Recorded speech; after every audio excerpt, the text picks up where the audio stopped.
Hello दोस्तों, कैसे हैं आप सभी लोग। तो सेविंग अकाउंट क्या होता है, करंट अकाउंट क्या होता है, सेविंग अकाउंट के बेनिफिट क्या होते हैं, करंट अकाउंट के बेनिफिट क्या होते हैं, सेविंग अकाउंट में कितना अमाउंट हमें रखना होता है, करंट अकाउंट में हमें कितना अमाउंट रखना होता है। तो मैं आज आपको सेविंग और करंट अकाउंट के बारे में बताने वाला हूं। हर एक चीज आपको बताऊंगा। इस वीडियो को ना सिर्फ आप आखिर तक देखो, ताकि आपको हर एक डाउट जो है वो क्लियर हो जाएगा और आपको एक अच्छी नॉलेज मिल जाएगी। तो सबसे पहले दोस्तों, अगर आपने अभी तक बेल आइकन पर क्लिक नहीं किया है तो सबसे पहले बेल आइकन पर क्लिक कर दे, ताकि हर एक लेटेस्ट वीडियो सबसे पहले आपको मिल सके। तो चलो दोस्तों, इसको अब स्टार्ट करते हैं कि सेविंग अकाउंट क्या होता है। सेविंग अकाउंट वो होता है जो हम इंडिविजुअली यूज करते हैं। जैसे कि मेरे पास डॉक्यूमेंट होते हैं, डॉक्यूमेंट के बेस पे आधार कार्ड, पैन कार्ड, फोटो या फिर आपका पासपोर्ट, इस बेस पे आपका सेविंग अकाउंट, या तो आप चाहो तो गवर्नमेंट बैंक जैसे कि स्टेट बैंक ऑफ इंडिया, या फिर प्राइवेट बैंक जैसे कि एचडीएफसी बैंक हो गया, एक्सिस बैंक हो गया, आईसीआईसी बैंक हो गया, तो ऐसे प्लेटफॉर्म पे जाकर हम क्या करते हैं, सेविंग अकाउंट ओपन कर लेते हैं। सेविंग अकाउंट हम क्यों ओपन करते हैं, ताकि हमारे घर में रखा हुआ पैसा हम उस अकाउंट में सेव कर सके और उस सेविंग अकाउंट में पैसा रखकर हम ट्रांजेक्शन कर सके। जब भी हमें ज़रूरत पड़े हम उस पैसे को निकाल लें, और अगर ज़रूरत नहीं है तो हम उस पैसे को जमा कर दें। तो पहला ये बेनिफिट हो गया। दूसरा, अगर हमने पैसा घर में रखा हुआ है, समझ लो आज मैंने 1,00,000 रुपए अपने घर में रखा है, तो 1,00,000 का 1 साल के बाद भी मेरे पास 1,00,000 ही निकलेगा। बट अगर मैं 1,00,000 रुपए आज सेविंग अकाउंट में सिर्फ रख देता हूं, तो आज के टाइम पर जो बैंक होती है वो देती है rate of interest saving account पे 3% से लेके 4% के बीच में, डिपेंड ऑन बैंक। वो डिपेंड करता है कि कौन से बैंक में आपका रेट ऑफ इंटरेस्ट ज्यादा है तो किसी में कम है। तो समझ लो 1 साल के बाद अगर 1,00,000 रुपए आप निकालते हो तो आपको बैंक देती है 1,00,000 पे 3%, मतलब कितना हो गया, 1,03,000। मतलब आपका क्या हुआ, 3,000 रुपए का एक बड़ा बेनिफिट हो गया। तो क्या हुआ, आपने सेविंग अकाउंट के जरिए से रेट ऑफ इंटरेस्ट लिया और आपने पैसे पे पैसा कमा लिया। तीसरा बेनिफिट ये होता है कि आपको सेविंग अकाउंट आपने रखे, आज आपके पास अगर पैसा है और आपने अगर घर पे रखा है और आप कहीं और पर हो, तो क्या वो पैसा आप यूज कर पाओगे? डेफिनेटली वो पैसा आप यूज नहीं कर पाओगे। तो ऐसे टाइम पर अगर हमारे पास बैंक अकाउंट मतलब सेविंग अकाउंट में मेरे पास कुछ पैसे पड़े हुए हैं, 1,00,000, 2,00,000, 5,00,000, जो भी मेरा अमाउंट पड़ा हुआ है, वो मैं एटीएम के जरिए कहीं से भी विड्रॉ कर सकता हूं। मतलब मैं अपनी जरूरत, कोई भी स्टेट से, कोई भी कंट्री से मैं अपना पैसा विड्रॉ कर सकता हूं और उसको यूज कर सकता हूं। तो ये एक बड़ा बेनिफिट हो गया।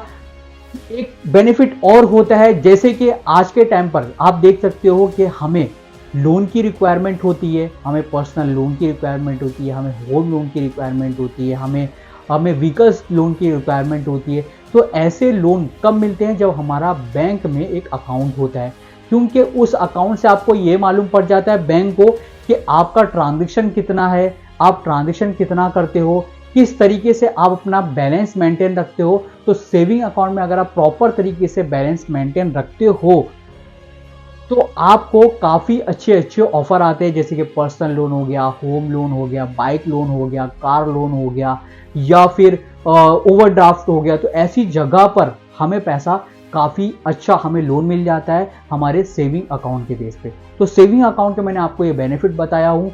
सेविंग अकाउंट हमें इसलिए ओपन करना चाहिए, और सेविंग अकाउंट हम इसलिए ओपन कर सकते हैं ताकि हम अपना पूरा का पूरा एक्सेस, अपना पैसा अपने सेविंग अकाउंट से यूज कर सके, ट्रांजेक्शन कर सके। क्योंकि वो इंडिविजुअली ट्रांजेक्शन होता है, हमें मालूम होता है कि हम कितना इन्वेस्टमेंट, मतलब हम कितना हमने जमा किया, कितना विड्रॉ किया, कितना ट्रांजेक्शन किया, कितना खर्चा किया। तो हर एक चीज हम स्टेटमेंट में चेक कर सकते हैं। तो ये हो गया सेविंग अकाउंट के बेनिफिट। अगर हम बात करें करंट अकाउंट, तो करंट अकाउंट कौन ओपन करता है? करंट अकाउंट कंपनी, जैसे कि एलएलपी कंपनीज हो गई, प्रोप्राइटरशिप कंपनी हो गई, पार्टनरशिप कंपनी हो गई, ऐसी कंपनी जहां पर ट्रांजैक्शन बहुत ज़्यादा होता है।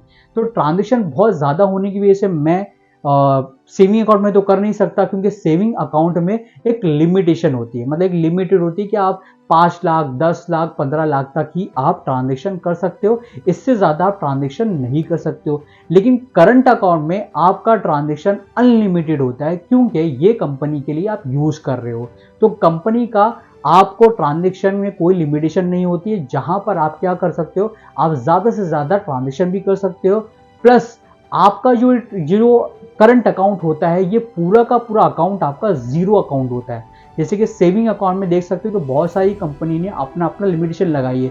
किसी में 10,000 रुपये रखना मेंटेन करना बहुत ज़रूरी है, किसी में 25,000 मेंटेन रखना ज़रूरी है, किसी में 50,000 मेंटेन रखना, डिपेंड कि आपने वो कौन सा अकाउंट कौन सी कैटेगरी का ओपन किया है। बट करंट अकाउंट में आप जीरो अकाउंट से आप ऑपरेट कर सकते हैं। क्यों? क्योंकि उसके अंदर ट्रांजेक्शन बहुत ज़्यादा होता है, पैसा आता भी बहुत है, पैसा जाता भी बहुत है। तो इसीलिए कंपनी ने मतलब जो करंट अकाउंट होता है उसमें कोई भी तरह का आपको मेंटेन नहीं रखना है। तीसरा आपका बड़ा बेनिफिट ये होता है कि अगर आपको कभी जरूरत पड़ती है ज्यादा पैसे की, तो आपको जो बैंक होती है वो आपको ओवरड्राफ्ट की फैसिलिटी भी देता है। मतलब आपको एक कर्जा भी दे देता है, जहां पर आप अपना वो पैसा यूज कर लो। यूज करने के बाद जो भी आप जब रिफंड करते हो तो उसके ऊपर जो भी आपका रेट ऑफ इंटरेस्ट होता है वो चार्ज करते हैं और आपका अकाउंट वैसे के वैसे ही आप यूज करते हो। तो ये 3 बड़े बेनिफिट मिलते हैं।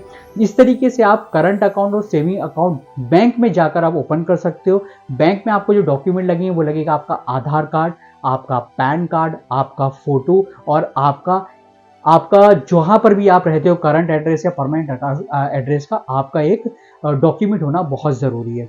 तो ये बहुत ही बड़े बड़े बेनिफिट है, जहां पर हम सेविंग अकाउंट ओपन करके, करंट अकाउंट ओपन करके इंडिविजुअली या फिर कंपनी का ट्रांजेक्शन हम इजीली कर सकते हैं। या फिर हमें फ्यूचर में कोई लोन की जरूरत होती है तो अभी हम सेविंग अकाउंट से यूज कर सकते हैं। या फिर हमें कोई होम लोन की रिक्वायरमेंट आती है या फ्यूचर में जाके कोई ओवरड्राफ्ट की फैसिलिटी आती है। और सबसे बड़ी बात क्यों होती है कि जो ट्रांजेक्शन जब बड़े बड़े होने चालू हो जाते हैं हमारे करंट अकाउंट के अंदर, तो कंपनी आपको डोर स्टेप फैसिलिटी भी देती है, ताकि आपका एक आरएम मिलता है जो आपका रिलेशनशिप मैनेजर होता है करंट अकाउंट के लिए। वो आपका पूरा का पूरा जो अकाउंट है वो हैंडल करता है और आपको जो भी सर्विस की रिक्वायरमेंट आती है वो पूरे के पूरी आपको सपोर्ट करता है। तो आपको एक आरएम भी आरएम भी दे दिया जाता है बैंक के थ्रू, ताकि आप उसके जरिए से आप अपना ट्रांजेक्शन प्रॉपर तरीके से कर सको और आपके बिहाफ में भी वो ट्रांजेक्शन आपके दूसरे एम्प्लॉय को या दूसरे को कर सकता है, क्योंकि वो अथॉरिटी बैंक और जो जिसके नाम पर ये ट्रांजेक्शन होता है वो कर सकता है। तो ये करंट अकाउंट सेविंग अकाउंट के मैंने आपको बेनिफिट बताया हूँ। अगर इसमें कोई डाउट हो या कुछ क्वेरी हो या कुछ समझ में नहीं आया हो तो प्लीज़ कमेंट बॉक्स में ज़रूर कमेंट करें, ताकि मैं आपका हर एक डाउट क्लियर कर सकूं। और इस वीडियो को ना सर ज़्यादा से ज़्यादा सब्सक्राइब करो, ताकि मैं और भी अच्छी और लेटेस्ट वीडियो आपके लिए लेके आ सकूं। आपका अपना Mustafa Khan. Thank you so much दोस्तों।